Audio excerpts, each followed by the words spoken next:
अस्सलामुअलैकुम व्यूअर्स। आज मैं एक ऐसी हॉरर वीडियो लेके आया हूँ जिसको सुनकर आप भी जान जाएंगे कि सच में हॉरर स्टोरी होती हैं और सच में जिन्नात वगैरह भी होते हैं। लेकिन डरने की कोई बात नहीं, ये स्टोरीज़ जो हैं वो सिर्फ स्टोरी ही होती हैं। तो चलते हैं अपनी स्टोरी की तरफ दोस्तों। होता यूँ है कि एक हॉस्टल में दो सहेलियाँ आपस में रहती हैं अलग अलग कमरों में। एक हॉस्टल में दो सहेलियाँ अलग अलग रूम में रहती हैं। वो रात को अपने कमरे में बैठकर टीवी देख रही होती हैं। एक लड़की ने अपने कमरे में बेडरूम में बैठकर टीवी लगाया होता है, वो देख रही होती है। साथ में वो कुछ खा रही होती है, कुछ पानी वगैरह साथ पड़ा होता है, कोल्ड ड्रिंक पड़ी होती है, यानी कि उसके खाने का सामान भी उसके पास पड़ा होता है। साथ में वो लड़की अपने बेडरूम में बैठकर टीवी भी देख रही होती है। तो होता यूँ है कि अचानक से उसे एक दस्तक की आवाज़ सुनाई देती है। दस्तक की आवाज़ सुनाई देने के बाद वो मुड़ कर देखती है तो पीछे कोई नहीं होता। फिर उसके बाद उसके फ़ोन की घंटी बजने लगती है। जब वो कॉल अटेंड करती है तो फिर भी उसे किसी की आवाज़ नहीं आती। वो इग्नोर करके बैठी रहती है। थोड़ी देर के बाद उसकी दोस्त जो होती है उसी के कमरे में भी ऐसा ही कुछ होता है। पहले उसके कमरे में दस्तक की आवाज़ आती है, उसके बाद उसके फ़ोन की घंटी बजने लगती है। घंटी बजने के बाद जब वो फ़ोन अटेंड करती है तो उसे किसी की आवाज़ नहीं सुनाई देती। वो थोड़ी खौफज़दा होती है, लेकिन उसके बाद वो भी इस बात को इग्नोर करती है। थोड़ी देर के बाद उसके कमरे में ज़ोर से दस्तक होती है। वो दरवाज़ा खोलती है, लेकिन बाहर कोई नहीं होता। वो दरवाज़ा खुला ही छोड़ जाती है। वो दरवाज़ा खुला ही रहने देती है और सोचने लगती है कि इस वक्त मेरे रूम में कौन आ सकता है। वो अपनी दोस्त को कॉल कर रही होती है कि तुम आई थी और फिर वापस चली गई। वो कहती है कि नहीं, मैं तो तुम्हारे कमरे में नहीं आई। यूं ही बात ख़त्म होती है, फ़ोन बंद होता है। तो उसके पीछे ऐसा महसूस होता है उसे जैसे कोई गुज़रा है। वो लड़की मुड़ के पीछे देखती है तो पीछे कोई नहीं होता।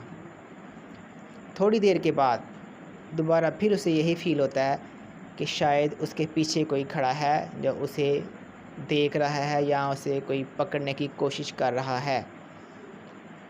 लेकिन जब वो पीछे मुड़ के देखती है तो वहाँ पे कोई नहीं होता।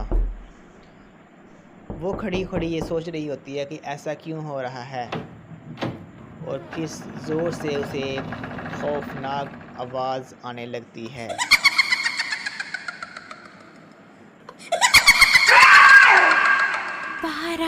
ऐसी खौफनाक आवाज़ आने लगती है उसे। जब वो मुड़ के देखती है तो पीछे कोई नहीं होता।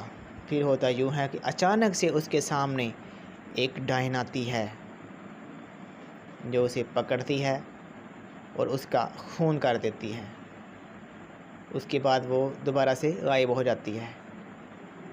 उसकी सारी आवाज़ उसकी दोस्त जो अपने रूम में हॉस्टल में रहती है उसे जा रही होती है। वो उसके रूम में आती है, अपने रूम से बाहर निकलती है तो उसके दरवाज़े पे दस्तक देती है। दस्तक देते ही डोर अपने आप खुल जाता है। यूं ही फ़ील होता है जैसे अंदर से किसी ने खोला है, लेकिन वो कोई नहीं खोलता क्योंकि उसकी दोस्त तो मर चुकी थी। वो डोर अपने आप खुल जाता है। जब वो कमरे के अंदर दाखिल होती है तो हर तरफ अंधेरा ही अंधेरा दिखाई देता है। वो अपनी दोस्त को उसके नाम से आवाज़ें देने लगती है। जब आवाज़ें देने लगती है तो आगे से वो कोई आवाज़ नहीं देती क्योंकि वो इस दुनिया से जा चुकी थी। उस लड़की को नहीं पता होता कि अब उसकी दोस्त इस दुनिया में नहीं रही। वो धीरे धीरे चलती आगे की तरफ आती है, एक और कमरे का दरवाज़ा खोलती है, उसके बेडरूम में दाखिल होती है तो वो देखती है कि वहाँ पे भी उसकी दोस्त उसे नज़र नहीं आती और उसे वहाँ पे अजीब अजीब आवाज़ें आने लगती हैं।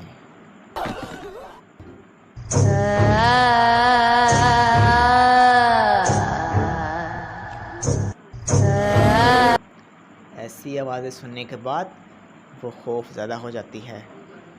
जैसे ही वो खौफ ज़्यादा होती है तो अचानक से वो देखती है कि सामने बेड के पीछे कोई बैठा हुआ है। जब वो गौर करके वहाँ से देखती है तो वही दोस्त जो उसकी दोस्त मर चुकी थी वो सामने बेड के पास बैठी होती है एक डायन के रूप में। वो वहाँ से उड़ कर आती है और उस अपनी सहेली के पीछे जाके चिमट जाती है। वो उसे कहती है कि छोड़ो मुझे, ऐसे चिल्लाने लगती है। उसे फिर से अजीब सी आवाज़ें आने लगती हैं। थोड़ी देर के बाद उसकी दोस्त बेहोश हो जाती है। वही लड़की जो अपनी दोस्त को देखने जाती है वो बेहोश हो जाती है और वो जो चुड़ैल थी, डायन थी, वो गायब हो गई। और जब वो होश में आती है तो देखती है कि सारा सामान अपनी जगह पे पूरा पड़ा हुआ है, लेकिन जो उसकी दोस्त थी डायन के रूप में वो अब वहाँ पे नहीं है। वो जल्दी से उठती है और वापस अपने कमरे में आती है। अपने कमरे में आने के बाद वो इस बात को फील करती है कि वाकई ही इस दुनिया में, इस हॉस्टल में, जिस हॉस्टल में वो रहती थी, उसमें किसी न किसी चीज़ का असर ज़रूर है। तो यूं ही उसे पता चलता है। वो अपने पीछे घर पे कॉल करती है, अपनी दोस्त के घर वालों को बताती है कि उसकी दोस्त के साथ ऐसा हो चुका है। फिर वो सारे अपने घर वालों को वहाँ पे बुलाती है, सारा माजरा बयान करती है। तो फिर फ़ैसला ये होता है कि वो हॉस्टल का कमरा छोड़ दिया जाए और वो लड़की अपने घर वालों के साथ अपने घर पर रहे। तो ऐसे ही वो अपने घर वालों के साथ अपने घर में रहने लगती है।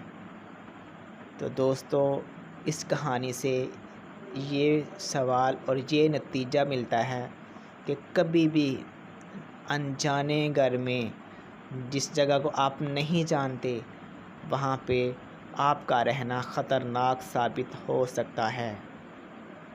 आपको क्या पता कि वहाँ पे क्या होता है, रात को क्या होता है, क्या होने वाला है। लेकिन कहीं भी किसी भी जगह पर अगर न्यू जाते हैं, नई जगह ख़रीदते हैं, किसी हॉस्टल में ठहरते हैं, तो पहले उस जगह की जांच पड़ताल करें, क्योंकि आजकल के हालात ठीक नहीं हैं। उसकी जांच पड़ताल यूँ करें कि यहाँ पे कोई ऐसी वैसी बात तो नहीं, कोई असर तो नहीं, कोई बुरा साया तो नहीं। उसके बाद आप वहाँ पे रह सकते हैं। तो दोस्तों, ये मेरी आज की वीडियो थी। उम्मीद है कि आपको पसंद आई होगी। अगर वीडियो अच्छी लगे तो लाइक करें, शेयर करें और चैनल को सब्सक्राइब करें। और डरना बिल्कुल भी नहीं है। ये हॉरर स्टोरी जो होती हैं वो ऐसे ही स्टोरी होती हैं। और देखते रहिए मेरी वीडियो। एक नई वीडियो के साथ, नई स्टोरी के साथ आपकी खिदमत में दोबारा आऊँगा। तब तक के लिए इजाज़त दीजिए। अल्लाह हाफ़िज़।